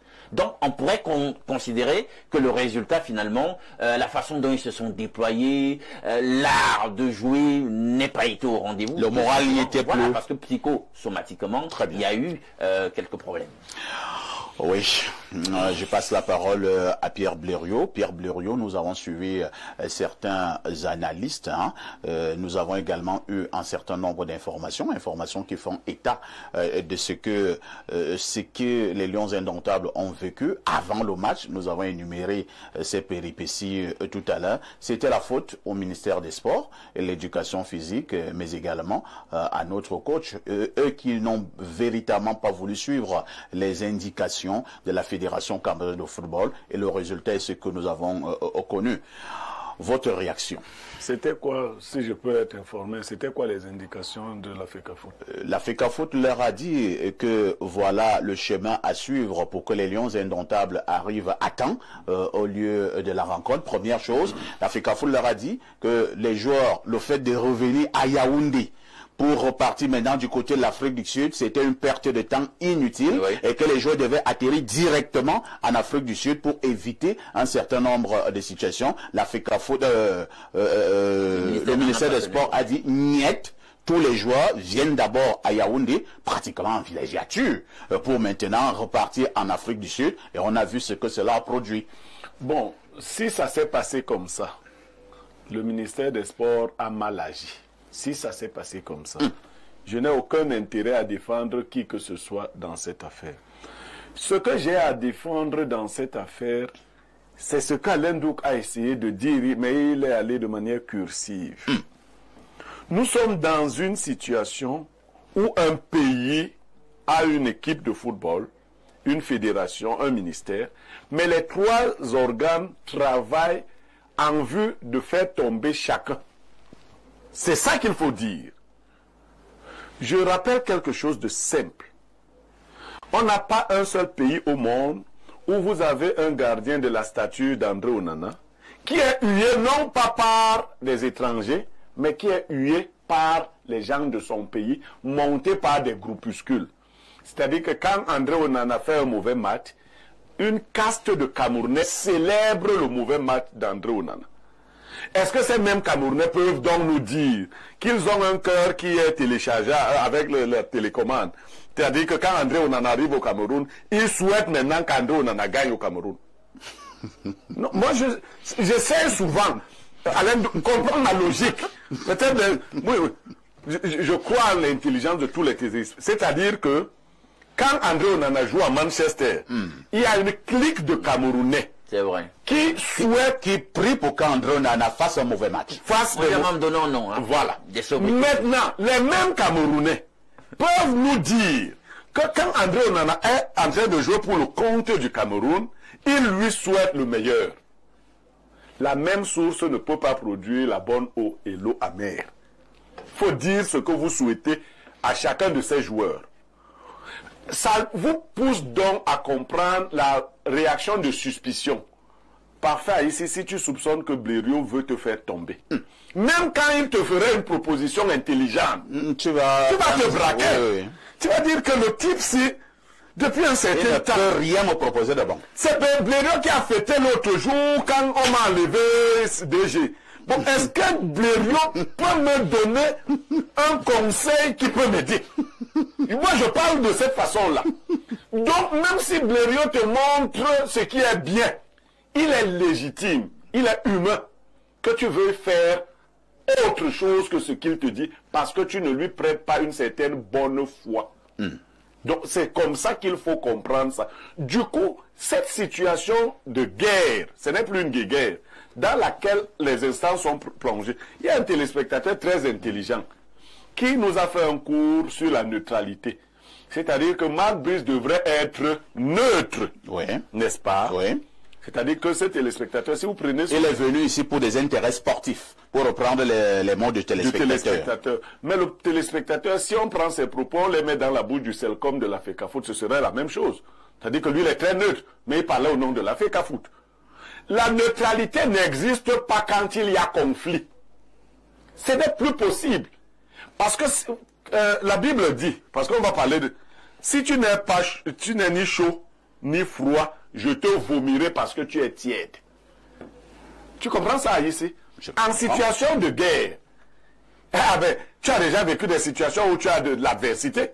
Mais comment tu fais pour être neutre? Parce que si tu ne t'accroches pas quelque part, quand un parti politique et son leader te promettent que quand ils vont prendre le pouvoir, tu iras en prison. Je te prends un cas. Bon, toi tu dis moi je serai neutre. Tu vois bien que si les gens s'y prennent le pouvoir, moi je pars en prison et toi tu es neutre. Faut arrêter vos comédies là. Dès que tu me déclares la guerre, je cherche où me cacher moi aussi. Il n'y a pas de neutralité. Dans la guerre d'Ukraine contre Russie, vous avez vu les grandes puissances être neutres. Donc Marc Brice s'est retrouvé entre deux feux. Sauf que celui qui est donc son patron, vous avez vu comment il a accueilli, non? Parce qu'on va dire que Marc Brice est, je ne sais pas, ce blanc-là, ce belge-là, a les choses en bas. Ah bon? Oui, il est garçon. Il est garçon. On a que... Tous les grands entraîneurs du monde, pour vous qui êtes passionnés de football, n'avez-vous pas observé qu'ils étaient orgueilleux? On m'a dit que tel grand entraîneur est arrivé dans tel club, il a chassé un ensemble de joueurs. Il a dit au président, je ne fonctionne pas avec tel. Les entraîneurs, on les respecte. Et quand ils ont les résultats, plus ils ont des résultats, plus on les respecte. Regarde le microphone, hein. Oui. Je vous pose une autre préoccupation. Marc Brice, depuis des mois, a un sérieux problème. Le fait qu'il en parle régulièrement et avec en phase démontre que c'est une affaire qui lui tient à cœur. Il a son problème d'assistant. Je pense que c'est M. Mununga. Il a besoin de ce monsieur au niveau du banc de touche. Il a besoin de son assistant pour travailler. Mais on a l'impression que c'est bloqué. On a également suivi un téléspectateur tout à l'heure qui disait que concernant cette affaire d'assistant de Marc Brice, que Marc Brice se retourne, se rapproche en toute civilité de la FECAFOOT et qu'il pose son problème d'assistant et qu'ils essaient de voir comment résoudre ça. Est-ce que ça coûte quoi aussi à Marc Brice d'aller voir Samuel Eto'o, d'aller voir Samuel Eto'o et lui dire que vraiment, Monsieur le Président, j'ai besoin de mon assistant à côté de moi, qu'est-ce que je fais? Est-ce que ce n'est pas aussi une bonne logique? Bon, les êtres humains ne sont pas les mêmes. Il y en a qui sont caractériels. Il y en a qui sont passifs. Il y a des êtres humains de différents types. Vous voyez, parfait ici. Si j'ai le sentiment que quelqu'un me manque de respect, moi, Niemek, je ne négocie rien avec lui. Rien du tout. Je suis comme ça. Tu as un PDG. Si tu me manques de respect, je ne négocie rien avec toi. C'est très bien de dire à Marc Brice comment il doit se comporter vis-à-vis du président. C'est-à-dire, en fait, ce qu'ils veulent dire, c'est que Marc Brice aille faire profil bas. Ouais. C'est ce qu'on veut dire. Je vous dis que moi, Niemek, je travaille avec toi, j'ai des résultats. Je ne fais pas profil bas. C'est à prendre ou à laisser. Tu n'es pas d'accord, je pars, tu prends celui que tu veux. Bon, aussi simple que ça. À cette allure, est-ce qu'on aura donc la quiétude à côté et au sein de la tanière? Maintenant, celui qui est donc le dieu de la FECAFOOT, qu'est-ce que lui il recherche? C'est-à-dire que si moi j'ai un collaborateur qui a de la personnalité, mais qui a des résultats, je lui donne ses facilités. Je ne sais pas savoir s'il s'est soumis à moi. Parce que s'il ne se soumet pas à moi, encore qu'on ne sait pas jusqu'où il faut qu'on se soumette à toi. Qu'est-ce que tu veux insinuer? Il y a des voices et autres. On ne sait pas jusqu'où on doit se soumettre à toi. Qu'est-ce que tu veux insinuer? Je n'insinue rien. Je ne sais pas jusqu'où. Toi, il faut qu'on se soumette à toi pour que finalement tu acceptes que les gens... Alors, j'avais un professeur qui fumait. Et ce sera pour chuter. Ce sera pour chuter. Et un proviseur est venu lui dire en pleine salle de classe... Qu'est-ce qu'il faisait? Après quelque temps, il sortait et peut-être vous en avez eu aussi. Il prenait un mégot. Il prenait son mégot. Et un proviseur... Oui, moi j'en ai connu. Un proviseur est venu dire à ce professeur qu'il ne doit plus fumer. En salle de classe. Il ne fumait pas en salle. Non, et le proviseur est venu dire cela au professeur en salle de classe. Il l'a appelé dehors et il le lui a dit. Et il était le meilleur professeur de SVT de tout le lycée. Le professeur en question n'a pas fumé pendant 2 jours et il dormait en salle de classe. Le proviseur qui était un homme intelligent, pas quelques-uns qui ne sont pas intelligents, est revenu de dire au professeur en question que j'ai compris que tu ne peux pas te passer de ta cigarette. Fume comme tu veux, donne-moi les cours. Ok, il a obtempéré, il a dit bon ok, moi je ne résiste pas. Mais il avait un lien avec sa cigarette. Tout le monde sait que cet assistant est important pour Marc Brice. Vous savez ce que les Camerounais ont publié? Votre pays fait honte. Vous savez ce que les Camerounais ont publié? Non. Ils ont publié la liste où Marc Brice a écrit les noms des gens. C'est-à-dire que n'importe qui, voilà l'écriture de quelqu'un qui parle à d'autres dieux. Voilà le français. Ils ne savent même pas que le français n'est pas la première langue de Marc Brice. Voilà. Et tous les sorciers qui combattent leur entraîneur, les sorciers qui nous appellent Hibou, des malades, ils combattent. Alors, vous avez eu des entraîneurs qui entraient dans les stades avec leurs magiciens, ici au Cameroun. Moi, j'ai vu un entraîneur qui marchait toujours avec un court type. Personne n'a jamais dit au court type là que toi, tu n'entres pas. Il y a des médecins. Je vais dans les grands hôpitaux du Cameroun. Je parle du Cameroun. Avant d'opérer un malade, il y a un type, lait noir, court. On le consulte avant d'entrer dans la salle d'opération. Personne n'a jamais dit à ce type-là que toi, tu fais quoi ici? Si Marc Brice a son djunju, qu'on appelle Mununga, vous le privez de son djunju et vous... vous allez supporter Marc Brice. Et ça va encore. Avec son Djoundjou. Avec son Djoundjou. Je dis que vous allez accepter ça. Et il ne viendra pas vous faire allégeance. Parce que vos allégeances, on en a marre. Vous faisiez allégeance à qui? À votre époque. Merci Blériot. Vous refusiez de saluer le président de la fédération, Iya Mohamed, à votre époque. C'est compris Blériot. Faut arrêter vos Alain Donc, nous voulons résoudre le problème de l'assistant de Marc Brice sur ce plateau d'Espace Mini. C'est-à-dire que c'est notre contribution. Comment faire pour que Marc Brice puisse avoir son assistant sur le banc de touche? Marc Brice ne devrait pas avoir à demander à avoir son assistant auprès de lui. Il devrait l'avoir. Ça devrait être acté, ça devrait être un fait consommé. Non, précise ta pensée parce que même moi... Non, comment c'est le collaborateur de premier plan. Il doit être là.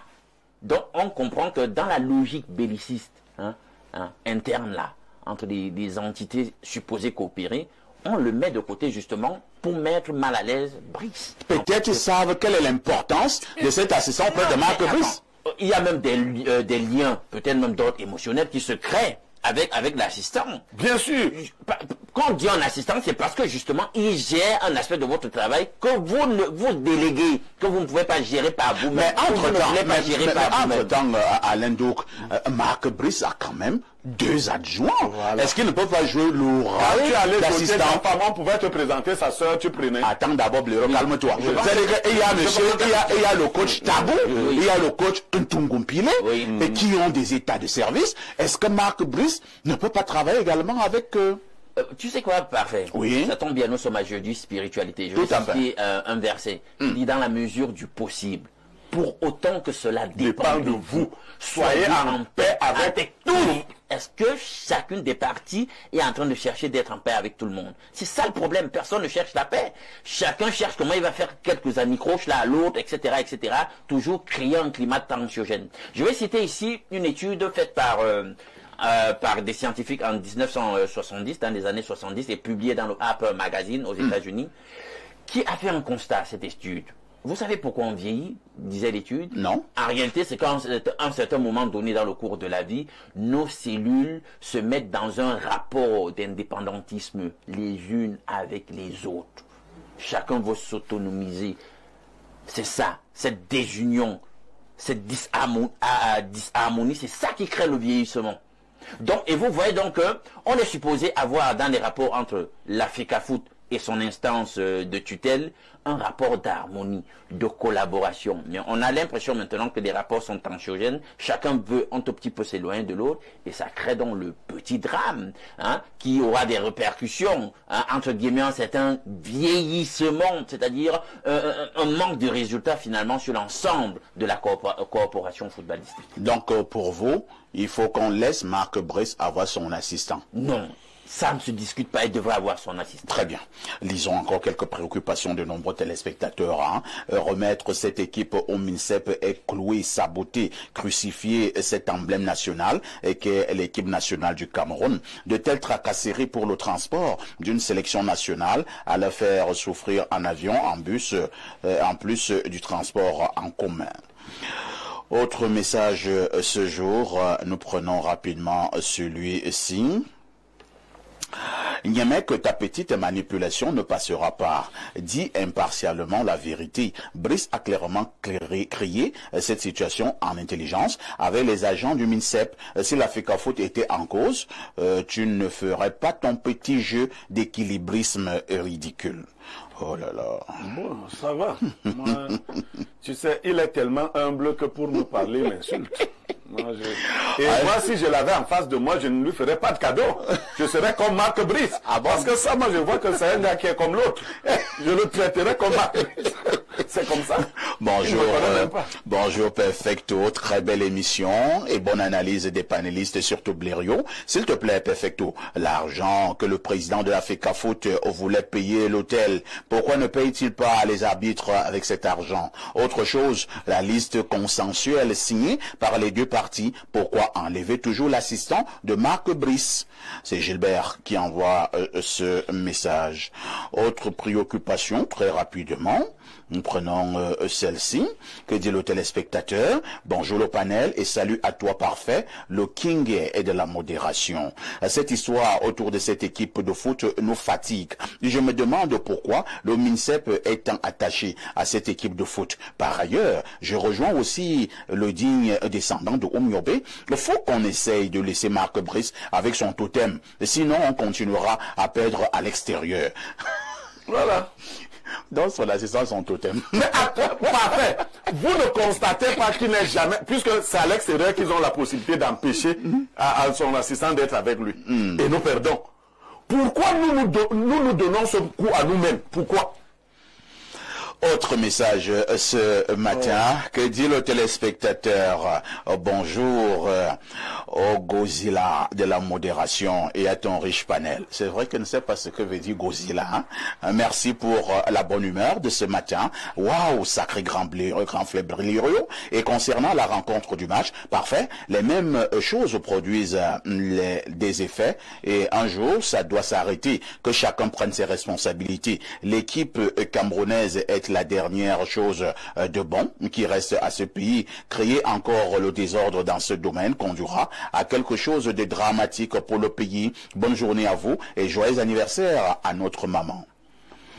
Autre message ce jour. Alors, bonjour à vous. Niemek baisse la rage, trop d'émotions. Tu as perdu la raison, qui voudrait que tu interroges les textes en premier. C'est la FIFA qui institue cette constitution de banc. La place de Mununga est dans les gradins. Ce qui demande est une faveur.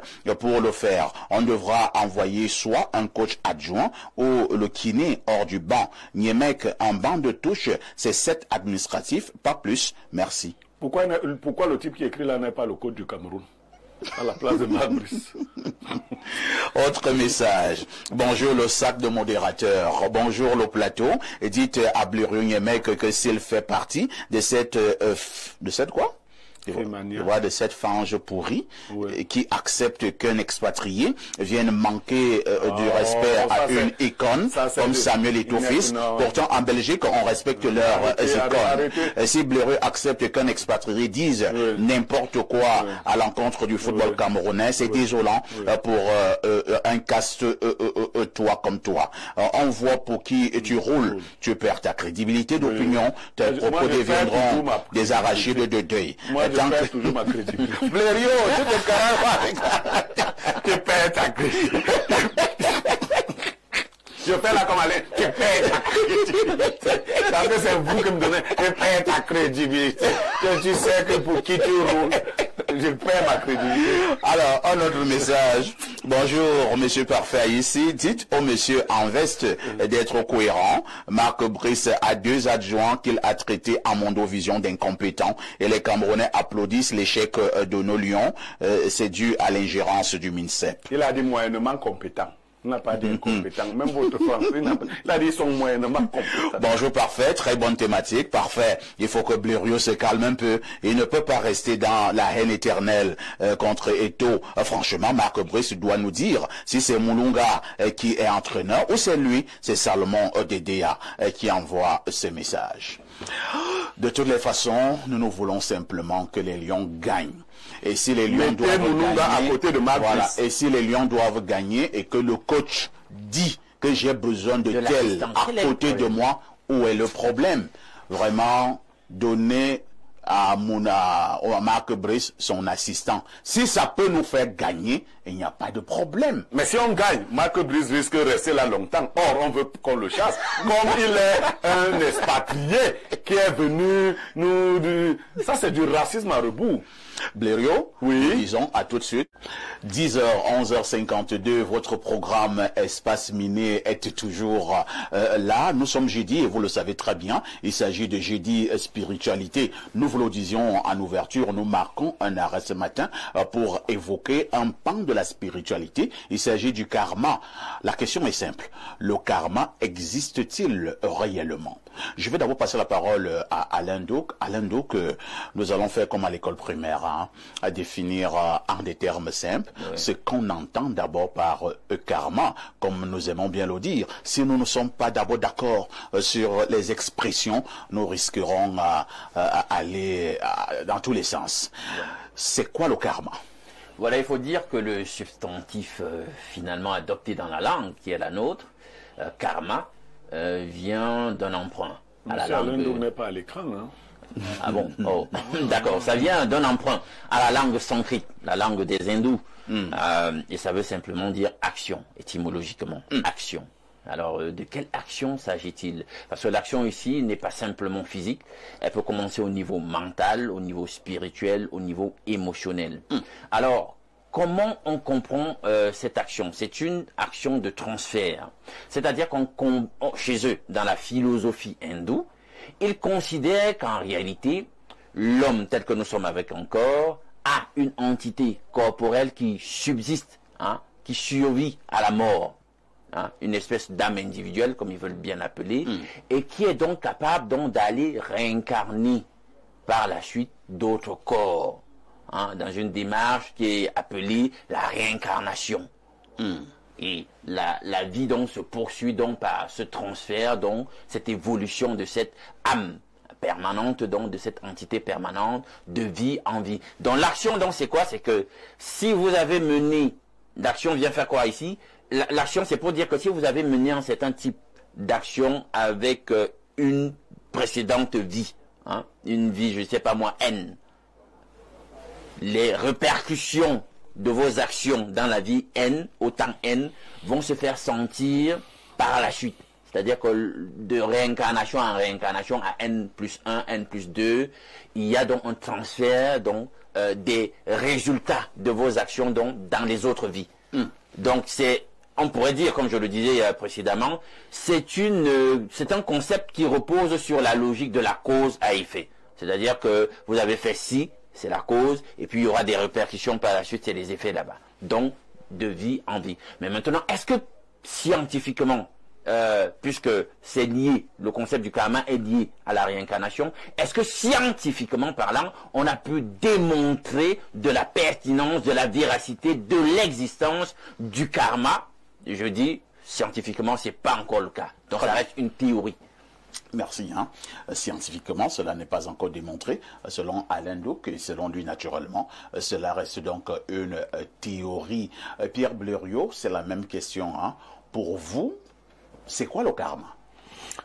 Permettez d'abord que je charrie un peu Alain Douc. La science n'est pas la mesure de la vérité. Le fait qu'une chose ne soit pas démontrée scientifiquement ne veut pas dire qu'elle n'existe pas. La science prend un pan de la vérité et il y a d'autres pans qui lui échappent. Ça, il faut le dire comme ça. Sinon, lui, Alain Douc pourrait tomber dans le scientisme, une autre religion. Mais venons-en au karma. Moi, je n'aime pas les mots que je ne comprends pas. Alain Douc, de bonne culture, vous dit que c'est un mot d'une langue indienne.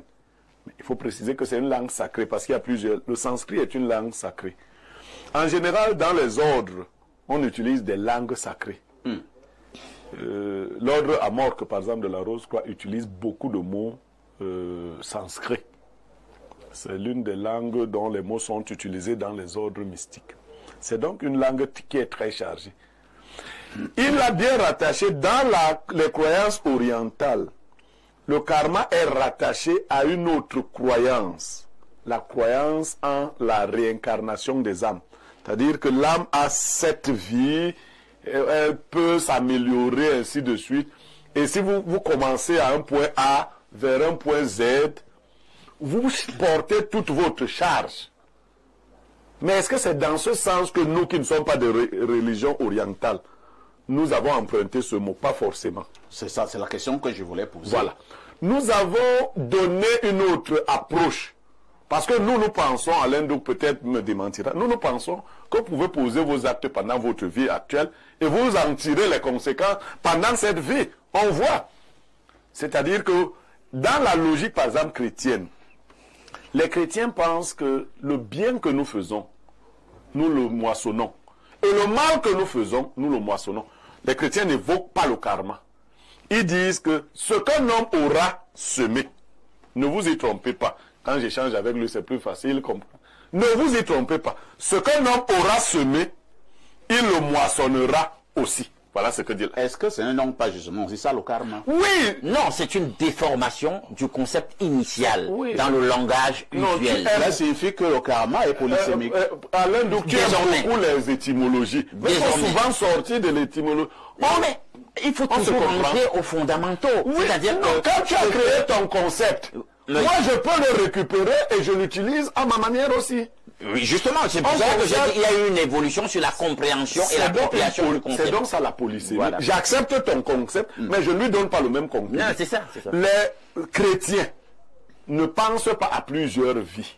Les chrétiens disent que ce qu'un homme aura semé, il le moissonnera aussi. C'est ce qu'Alain nous disait, la cause de la cause à effet. Voilà. Mais sauf que dès que tu vas entrer dans la sphère chrétienne, le substantif lui-même va causer problème, de par son héritage philologique. Parce que quand Jésus dit ce qu'on homme aura moissonné, il le moissonnera aussi. Il y a bien sûr cette causalité, ce lien de cause à effet qui est présenté, mais c'est dans la dynamique, n'est-ce pas, de la transgression. Et pour dire qu'il y a un juge qui regarde et scrute chacune des actions humaines et qui les rétribue. Maintenant, est-ce qu'il faut forcément faire le parallèle avec la conception qui était celle originalement? Tu permets que je... Voilà, vas-y. Allons-y. Effectivement, donc, qu'est-ce qui amène les chrétiens à douter du karma, ou les hommes d'obédience chrétienne à douter du karma? C'est que si Niémé est très méchant, ok, on veut le voir pauvre. On veut que ses enfants échouent à l'école. Si on voit que Niémé s'enrichit de jour en jour, ses enfants, alors qu'il est très méchant, on dit que vraiment la vie est injuste. Vous voyez? C'est-à-dire qu'on veut une causalité directe. On veut voir que ceux qui font le mal reçoivent, selon notre façon de voir, le mal tout de suite. Mais je vous assure, de par ma petite expérience, il n'y a pas une loi plus grande que la loi de l'entropie. C'est-à-dire? Tout se transforme, rien ne se perd. C'est un chimiste qui le disait déjà. Voilà. Donc, tout ce que nous faisons, c'est parce que nous regardons certains aspects apparents. Que nous ne regardons pas les choses dans le fond. Les actes que nous posons, la pensée qui est la nôtre. Parfait, ici, si une jeune fille désire le mariage, parce que moi j'aime être pratique. Pendant qu'elle désire le mariage, elle voit une autre fille qui vient d'être fiancée. Et dans son subconscient, ou même dans sa conscience, elle développe des idées de méchanceté. Elle commence à jalouser celle qui a été fiancée. Je vous assure que vous envoyez à l'univers des informations. Et l'univers va récupérer ces informations et rendre votre tâche plus difficile. Ce que vous ne savez pas, c'est que les méchants se soutiennent entre eux, alors que les prétendus justes ne se font même pas du bien entre eux. Les règles de la vie ne sont pas qu'il est dans la rose-croix, il est chrétien. Non.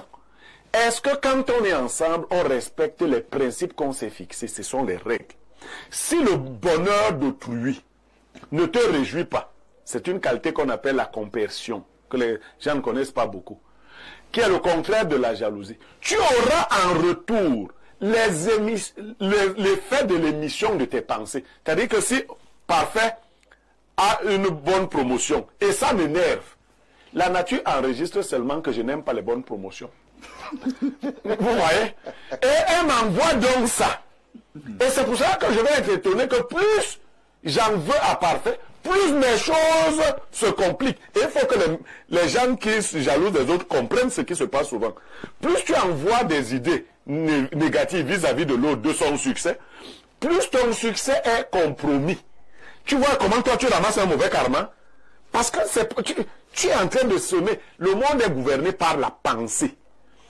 Si tu envoies des pensées de réussite, si quand les autres réussissent, tu es joyeux, la joie de la réussite te localise, comme les chrétiens disent. Et la joie se manifeste dans ta vie. J'ai ma formule, hein, alors que je n'avais pas encore causé de ça avec Blériot. Je l'avais dit une ou deux fois sur ce plateau. J'aime souvent dire quelque chose.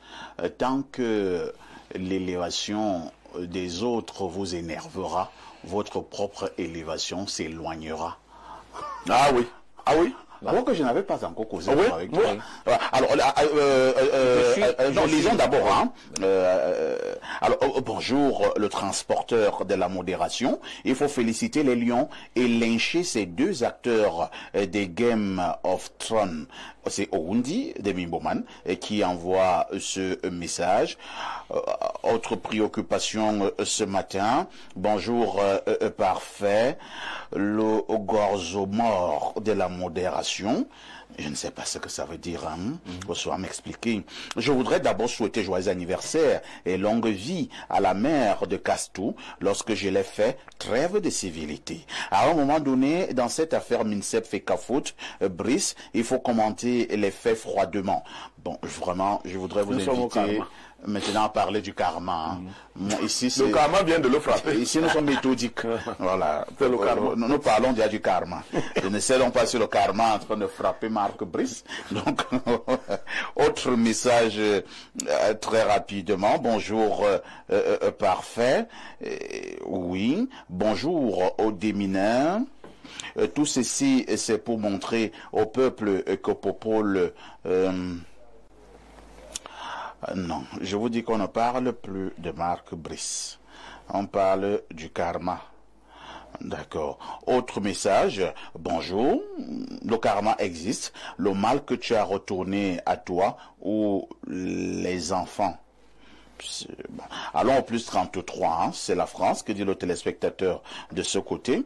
Bonjour à vous sur le plateau. Parfait. Le karma est souvent perçu comme une force qui récompense ou punit en fonction des actions accomplies. Mais il s'agit plus précisément d'un principe de cause à effet naturel. En termes de réalité, le karma n'est pas une entité physique ou scientifique prouvée, mais plutôt une croyance spirituelle et philosophique. Certains le considèrent comme un outil pour encourager des actions positives et responsables, tandis que d'autres le voient comme une idée injuste qui peut diminuer l'empathie envers les victimes. C'est Tony de Monaco, créateur d'avenir. Wow. Créateur d'avenir. Ça, c'est bien ça. Alors, Alain Dory, évoluons un peu. Hein. J'avais un monsieur au marché Mvorumbian, lorsque ma femme maman vendait de ce côté. Il était un peu ce que nous appelons vulgairement un fou. Donc il était un peu déréglé. Et il avait toujours quelque chose qu'il disait. Il faisait cela en chanson. Il le disait en Ewondo. Au boabe, abedoué, au bonbon, en banoué. En longueur de journée, il passe dans tout le marché. Au boabe, abedoué, au bonbon, en banoué. Tu fais du bien, tu reçois du bien. Tu fais le mal, tu reçois le mal. C'est ça le karma? On peut dire par extension. C'est-à-dire quand nous venons au Cameroun. Je ne suis pas, en tout cas dans une certaine mesure, toujours d'accord avec le recours au substantif en question, karma à chaque fois. Pourquoi? Je m'explique. Blériot a cité tout à l'heure le passage biblique qui parle de cette parole du Christ, où lui-même dit « Ce qu'on nomme aura sémé, il le moissonnera aussi ». Pourquoi il utilise un langage bucolique, très imagé? Justement, dans des activités bucoliques, agraires, là, dans la ruralité, vous semez, et lorsque vous semez du grand air, vous attendez qu'il se passe quelque chose. Il y aura la germination, la croissance de la plante, et puis la maturation, et puis vous aurez les fruits. C'est-à-dire qu'à chaque fois qu'on s'investit dans la démarche de semer, on a un retour. C'est-à-dire que pour chaque chose que nous allons faire, Dieu a conçu des lois pour qu'il y ait un rapport de cause à effet. Et c'est tangible, c'est avéré. Monsieur, vous s'aimez de l'amour tout autour de vous. Vous êtes un père aimant. Vous faites ce qu'il faut pour ses enfants. Blériot aime à dire ici, vous avez le devoir de leur assurer un avenir, de faire un certain nombre de choses pour eux. Vous leur témoignez cela. Quand ils sont grands, vous aurez le retour. Je vais m'expliquer, je vais parler aussi le plus trivialement possible pour que les gens comprennent. Cet amour que vous avez donné, ce devoir que vous avez accompli, ils vont vous le retourner. C'est ça le fruit. vous sémez du bien autour de vous, il y aura une impactation de votre environnement par ce que vous faites et il y aura un retour, c'est-à-dire un produit de ce que vous faites positivement à la mesure de quoi? Ou à la multiplication de quoi? De ce que vous-même vous avez investi. C'est des lois naturelles. Vous semez le bien, vous aurez du bien. Vous faites du mal, sachez qu'il y aura une impactation de votre mal de telle sorte que ça vous revienne. Maintenant, il y a des limites. C'est pour ça que je dis, j'ai un problème avec la scienticité qu'on veut prêter à un certain concept du karma. Parce que moi, en tant que chercheur sur certains sujets, je me suis rendu compte que, mais en réalité, le monde est sous la férule d'un groupuscule de personnes les plus hideuses, obscures possibles, sur le plan de la moralité. Mais pourtant, ben, c'est eux qui détiennent l'essentiel de la richesse de ce monde, qui décident de la pluie et du beau temps. Ils se permettent des choses les plus crasses, c'est-à-dire qu'ils dépassent l'entendement, mais à vue humaine, on a l'impression que tout va bien pour eux. La raison pour laquelle, donc, moi, je nuance sur le concept du karma et j'ai investi toujours cette dimension liée à l'eschatologie. C'est-à-dire que vous pourriez avoir l'impression que quelqu'un, il a réussi en tout ici sur cette terre, en dépit du mal qu'il fait. Et je peux vous dire que j'ai connu aussi des gens qui ont fait beaucoup de mal, qui nous ont fait beaucoup de mal et on croyait qu'ils finiraient d'une façon extraordinaire par rapport au mal qu'ils ont fait. Ils sont morts comme tout le monde. C'est la fin de tout. Donc je veux croire que, eschatologiquement parlant, il y aura une rétribution du mal qu'ils ont fait. Pierre Blériot, ça devait être cela ma préoccupation. Je vais rester sur cet aspect du karma. Vous avez commencé à évoquer la question tout à l'heure. Nous avons des gens, que ce soit dans nos familles ou bien des personnes éloignées, tout le monde s'accorde à dire que ce monsieur est vraiment méchant, voire même cruel. Il mange les enfants des autres à la sorcellerie, il boit du sang, il n'aide même personne, il est même un voleur, il braque les caisses de l'État, il couche avec ses nièces, par moment mais avec ses propres enfants. Tout le monde sait que c'est lui qui avait fait en sorte que telle cousine n'accouche pas au village parce qu'il a vendu les enfants de son ventre et tout et tout et tout. Mais le monsieur a entre guillemets la gloire. Il a des grandes maisons, des grosses voitures, et il vit même longtemps. Il est même en santé. Mais pourquoi le karma ne le fera pas? Ok. Alain Douk. Et c'est là qu'on commence à se poser la question, cette affaire de karma-là, est-ce que ça existe réellement? Voilà. Alain Douk commence à parler avec des images, mais il faut faire attention aux images. Vous dites, si vous donnez l'amour à vos enfants, vous faites ceci, vous faites, ils vont vous le rendre. Et quand tu vois que les enfants ne te le rendent pas, parce qu'il y a plein de cas. Oui. N'est-ce pas? Oui, mais d'autres enfants... Non, je voulais vous dire que le problème, c'est que ne prenez jamais le karma au cours d'une vie. Vous verrez un enfant, un papa, un parent qui s'occupe très bien de ses enfants. Ils sont nombreux là, mais qui néglige ses propres parents. C'est-à-dire qu'il chasse ses parents, il les méprise, il ne leur fait rien. Et lui, comme il a beaucoup d'amour, selon lui à donner, il donne de l'amour à ses enfants. Il n'a pas d'amour à donner. Si quelqu'un a de l'amour, il est amour, il donne de l'amour à tout le monde. C'est clair, c'est clair. Si vous avez votre papa qui n'aime pas son papa, qui maltraite sa maman, et qui vous dit qu'il vous aime, il ne vous aime pas, il investit sur vous parce qu'il croit que vous allez l'aider. Mais le karma va venir le trouver donc parce que ça va travailler vos cœurs. Pour que vous lui rendiez ce qu'il a fait à ses parents.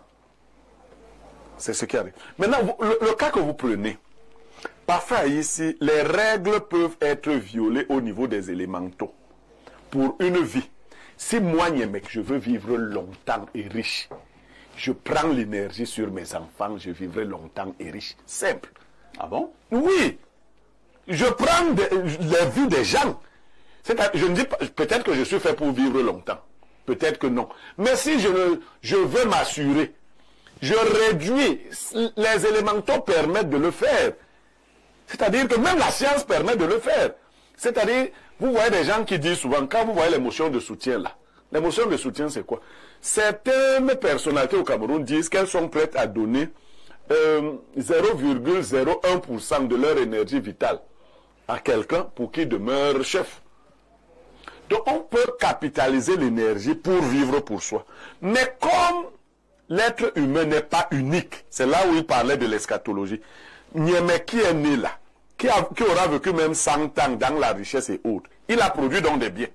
Il a sucé l'énergie des autres. Il a empêché aux filles de tomber enceintes. Il a gâché. Comme Niémé a vécu et qu'il est parti, vous pensez que c'est fini? Le karma va donc venir habiter la production de Niémé. Et le karma va se servir. Entre-temps, est-ce que ce n'est donc pas injuste? Pourquoi le karma va peut-être frapper la progéniture de ces méchants qui lui est parti sans souffrir? Est-ce que la progéniture du méchant avait eu à commettre les actes de leur papa méchant? Est-ce que ce n'est pas injuste? La réponse se trouve dans 2 versets de la Bible. Le premier verset dit « Je punis l'iniquité des pères sur les fils, jusqu'à la 3e et la 4e génération de ceux qui me haïssent. » C'est injuste? Non. C'est mon père qui mangeait les gens. Parfois on arrive. C'est mon père qui gâtait les ventres des filles. Oui, on arrive. Maintenant, moi, je paye son karma. Maintenant, on arrive parfois ici. Oui. Tu es en partie ton père. Tu n'es pas que parfait ici. Ton père est ton Je veux le deuxième verset. Oui. Maintenant, le deuxième verset dit ceci, c'est le plus intéressant. Pourquoi dites-vous ce vieux proverbe en Israël? Les pères ont mangé les raisins verts et les dents des enfants ont été agacées. Voilà.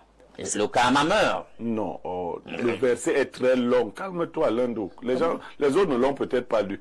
Parce que le verset qui est très long explique clairement, le chapitre explique que l'enfant qui va suivre les voies de son père subira la malédiction. L'enfant qui va s'en détacher. Or, qu'est-ce qui arrive très souvent parfois ici? En général, les enfants du méchant sont méchants. En général, tu vois comment bien il va se sauver. Je ne veux pas me sauver.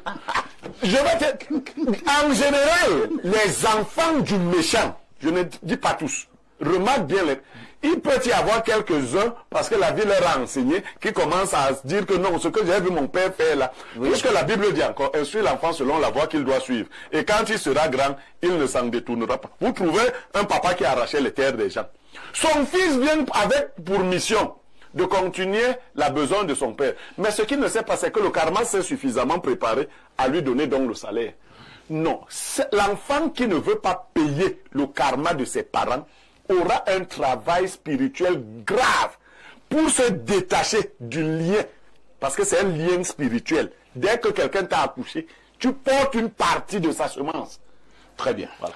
Oui. Alain Doc. Oui, je dis, c'est donc ça les limites du karma. Parce que même dans la lignée du méchant, parfois on a toujours cette espèce d'exception qui surgit. Ouais. Prenons un exemple biblique.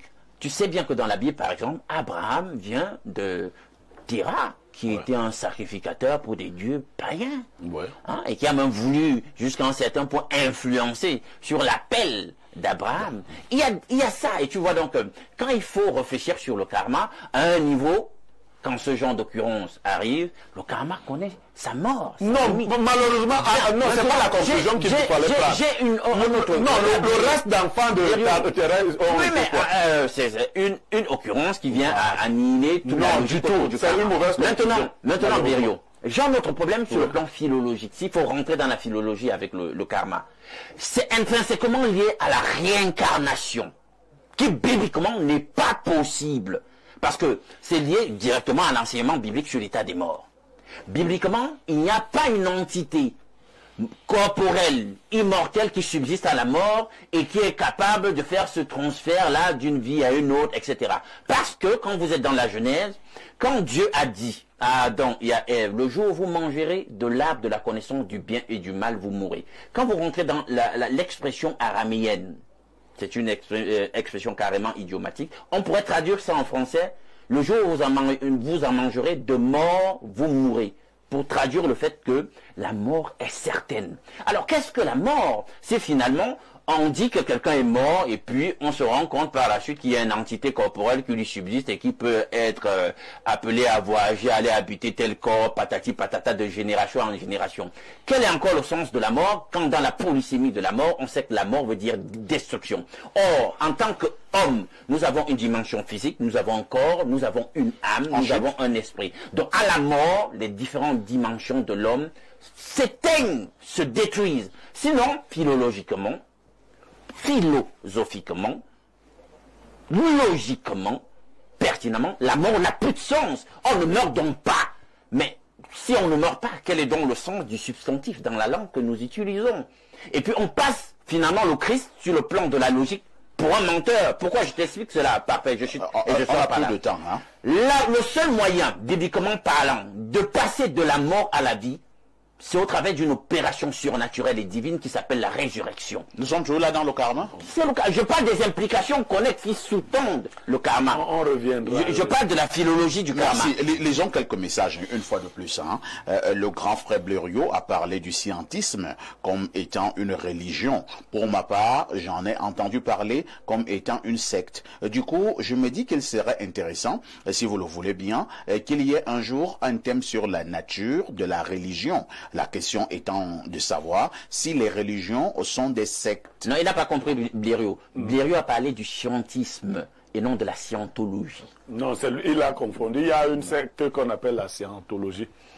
Autre message ce matin, bonjour à tout le panel, pardon. Blériot, Marc Brice, non, vraiment, je vous ai dit que moi je parle plus de Marc Brice. C'est le karma qui est touché. Pardon. Mais...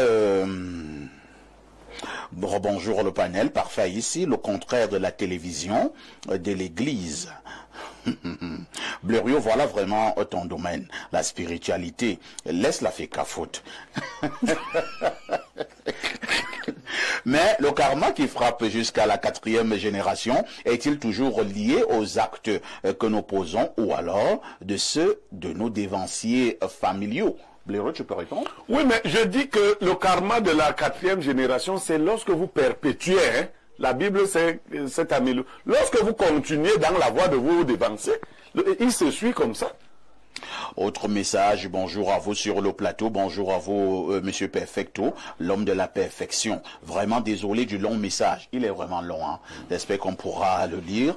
Le concept de karma est issu des philosophies et religions orientales, notamment du bouddhisme et de l'hindouisme. Selon ces traditions, le karma désigne la loi de cause et effet qui gouverne l'univers, selon laquelle les actions d'un individu ont des conséquences sur son destin présent et futur. Le karma est souvent compris comme une forme de justice cosmique où les actions bonnes ou mauvaises d'un individu sont récompensées ou punies en conséquence. Cependant, le concept de karma est plus complexe et nuancé que cela. Il existe différentes interprétations du karma, mais voici quelques principes clés. 1. La loi de cause et effet. 2. La réincarnation. 3. La libération. Maintenant, la question est, le karma existe-t-il réellement? Et il n'y a pas de réponse définitive, car le concept de karma est basé sur des croyances et des interprétations spirituelles et philosophiques. Cependant, voici quelques arguments pour et contre l'existence du karma. Arguments pour l'existence du karma. 1. L'expérience personnelle. 2. La loi de cause et effet. 3. Les enseignements spirituels. Argument contre l'existence du karma. 1. L'absence de preuves scientifiques. 2. La complexité des événements. 3. La notion de libre arbitre. En conclusion, l'existence du karma est une question complexe et débattue qui dépend de la perspective philosophique et spirituelle de chacun. Même s'il n'y a pas de preuves scientifiques pour étayer l'existence du karma, de nombreuses personnes trouvent valeur et sens dans ce concept. C'est Rodrigue Ngaonana qui envoie ces messages. Rodrigue, c'est sûr que toi, tu es en train de te poser des questions. Hein? Comment Parfait a fait pour synthétiser ce long message? Ouais. Mais j'ai dit l'essentiel. Ouais. Je suis sûr que Rodrigue se pose des questions. Oui. Parce que je pouvais le lire pendant 10 minutes, mais je l'ai lu environ 3 minutes. Mais j'ai dit exactement ce que vous voulez dire. Excellent message, hein, Rodrigue Ngaonana. Rodrigue, essaie de me contacter en off pour une discussion plus approfondie. Merci hein, à Alain Douk qui était là ce matin. Pas si vite. Merci à Pierre Blériot. Vous voyez qu'il n'y avait que Alain Douk et Pierre Blériot. Et mon grand frère. Ce jour pour parler de jeudi spiritualité. Est-ce que vous avez été déçus? Je n'en sais rien. Non, mais les autres vont toujours nous accompagner. Je m'arrête là. La rediffusion de ce programme, c'est tous les soirs à partir de 22h30. Avec tout ceci, que faites-vous encore ailleurs?